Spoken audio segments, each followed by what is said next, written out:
Some murders stay unsolved for decades. The families never get answers.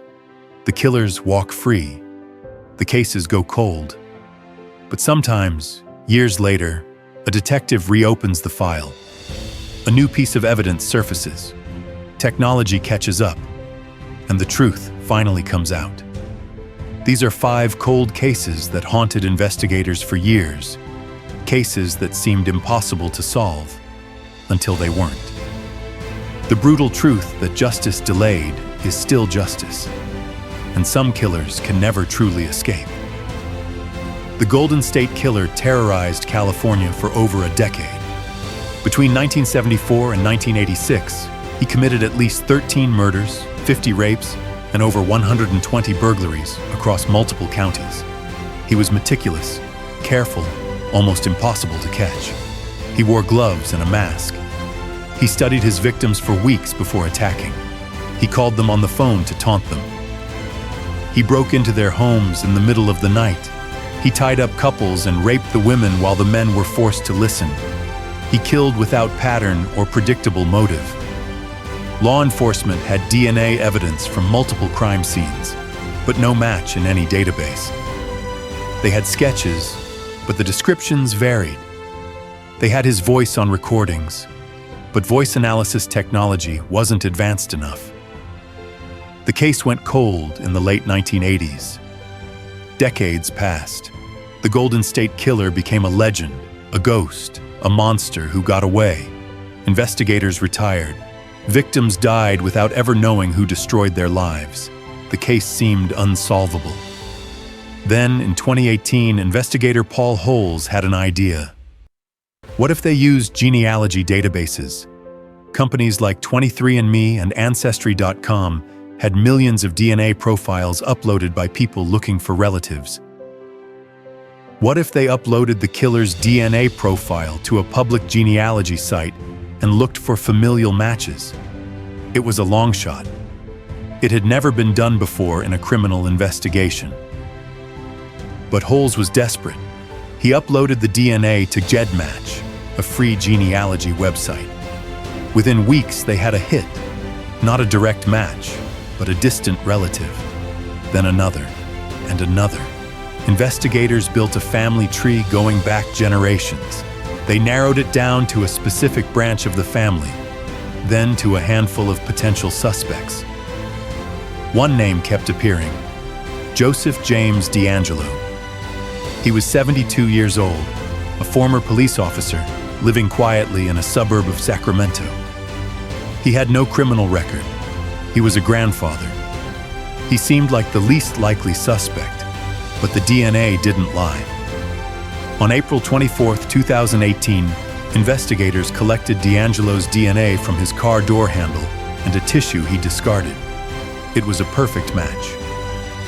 They arrested him at his home. Joseph James DeAngelo, the man who had terrorized California for over a decade, who had evaded capture for 40 years, was finally caught. He confessed to everything. In 2020, he was sentenced to life in prison without parole. He's 78 years old now, spending the rest of his life in a cell. The families finally got answers. The Golden State Killer was no longer a ghost. He was just an old man who got caught. In 1957, a 7-year-old boy named Jack McCullough was questioned about the disappearance of Maria Ridulph, a 7-year-old girl from his neighborhood in Sycamore, Illinois. Maria had been playing outside with a friend when a man approached them, offered them piggyback rides, and lured Maria away. She vanished. Her body was found 5 months later in a wooded area 120 miles away. She had been stabbed and strangled. The case devastated the small town. The FBI got involved. Hundreds of suspects were questioned, but no arrests were made. The case went cold. Jack McCullough, who went by the name Johnny at the time, was 17 years old when Maria disappeared. He was briefly questioned because he lived nearby, but he had an alibi. His mother and sisters said he was home at the time of the abduction. The investigation moved on. McCullough joined the military, got married, had children, lived a normal life. Decades passed. In 2008, McCullough's mother was dying. On her deathbed, she made a confession to her daughter. She said she had lied about Johnny's alibi in 1957. He wasn't home that night. She didn't know where he was. She had lied to protect him. The daughter contacted police. Cold case investigators reopened the file. They re-interviewed witnesses. They found new evidence. A former girlfriend of McCullough's came forward and said he had made disturbing comments about young girls. Another witness remembered seeing McCullough near the area where Maria was abducted. Phone records from 1957 were discovered, showing McCullough had made a suspicious call around the time of the disappearance. In 2011, 54 years after Maria Ridulph's murder, Jack McCullough was arrested. He was 72 years old. At trial, prosecutors presented the new evidence. McCullough's defense argued that the case was too old, that memories were unreliable, that the evidence was circumstantial. The jury didn't agree. In 2012, McCullough was convicted of kidnapping and murder. He was sentenced to life in prison. Maria's family finally had justice after more than half a century. But in 2016, the case took another turn. A prosecutor reviewed the evidence and found problems. The timeline didn't match. New alibi evidence suggested McCullough might have been in another state when Maria disappeared. In April 2016, McCullough's conviction was overturned. He was released from prison. The case is technically unsolved again. Some investigators still believe McCullough is guilty. Others think the wrong man was convicted. Maria Ridulph's murder remains one of the oldest cold cases in American history, and the truth may never be fully known. In 1991, a young woman was found dead in a ditch in Dana Point, California. She had been sexually assaulted and strangled. She had no identification. No one reported her missing. Police had no idea who she was. They called her Jane Doe. For 29 years, she remained unidentified. Investigators tried everything. They released sketches. They checked missing persons databases. They preserved her DNA. But nothing worked. No one came forward. No one claimed her. She was buried in an unmarked grave, a nameless victim. Then, in 2020, investigators tried a new approach. They used the same genealogy technique that caught the Golden State Killer. They uploaded Jane Doe's DNA to a public genealogy database. Within months, they had a match, a distant relative, then another. They built a family tree. They narrowed it down. And finally, they had a name, Kathy Woods. No, wait, that wasn't right. They kept searching. The name was actually not Kathy Woods. Let me correct this. The real case.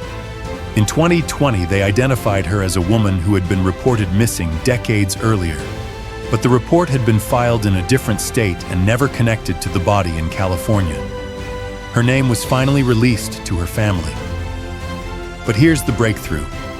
They also identified her killer. Using the same genealogy database, they uploaded DNA from the crime scene. They found a familial match. They built another family tree.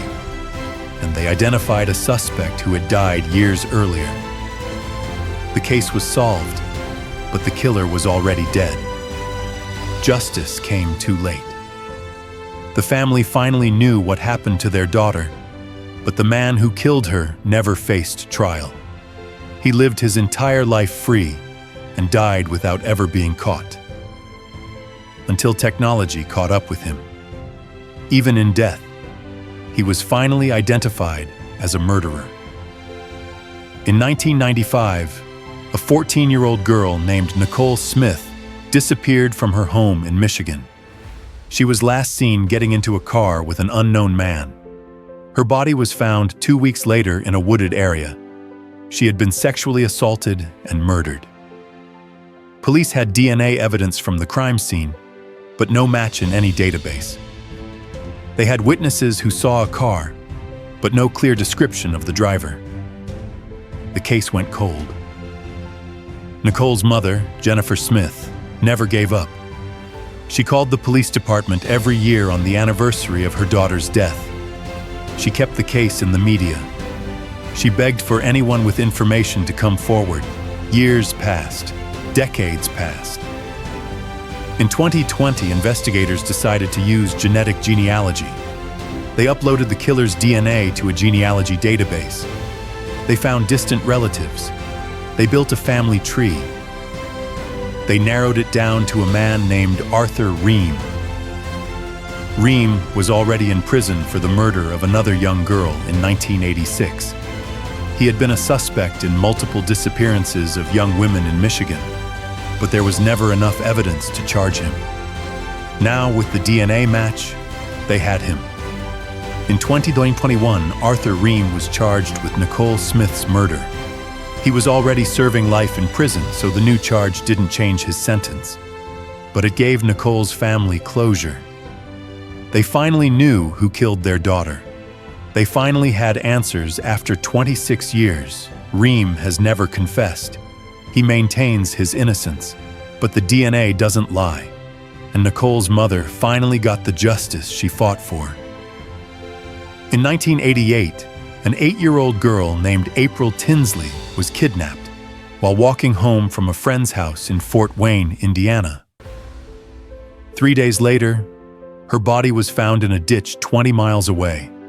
She had been sexually assaulted and murdered. Police had DNA evidence, but no match. The case went cold. Then something strange started happening. In 2004, 16 years after April's murder, someone left a message on a barn door near where her body was found. It said, "I kill 8-year-old April Marie Tinsley." In 2009, more messages appeared. 4 notes were found in plastic bags scattered around Fort Wayne neighborhoods. Each note was written on a piece of lined paper and placed inside a bag with used condoms. The notes taunted police. They said things like, "I am still here," and described the murder in graphic detail. The killer was still out there, and he wanted everyone to know. Police collected DNA from the condoms. It matched the DNA from April's murder. But still, no match in any database. The killer remained unidentified. In 2018, investigators used genetic genealogy. They uploaded the killer's DNA to GED Match. They found distant relatives. They built a family tree. They narrowed it down to a man named John Miller. Miller was 59 years old, living in Fort Wayne, working as a technician. He had no criminal record. He seemed like a normal guy. Police collected his DNA from trash he left at the curb. It was a perfect match. On July 15, 2018, 30 years after April Tinsley's murder, John Miller was arrested. He confessed almost immediately. He said he had been driving around looking for a victim when he saw April walking alone. He abducted her, assaulted her, and killed her. He said he left the notes and condoms years later because he wanted attention. He wanted people to know he was still out there. In 2019, Miller was sentenced to 80 years in prison. April's family finally had justice. The man who had haunted their community for 3 decades was finally behind bars, and the little girl who was taken too soon finally had her story told. These 5 cases represent a revolution in criminal investigation. For decades, cold cases stayed cold because there was no way to identify suspects without a direct DNA match in a criminal database. But genetic genealogy changed everything. Now, investigators can use public DNA databases to find distant relatives of suspects, build family trees, and narrow down potential matches.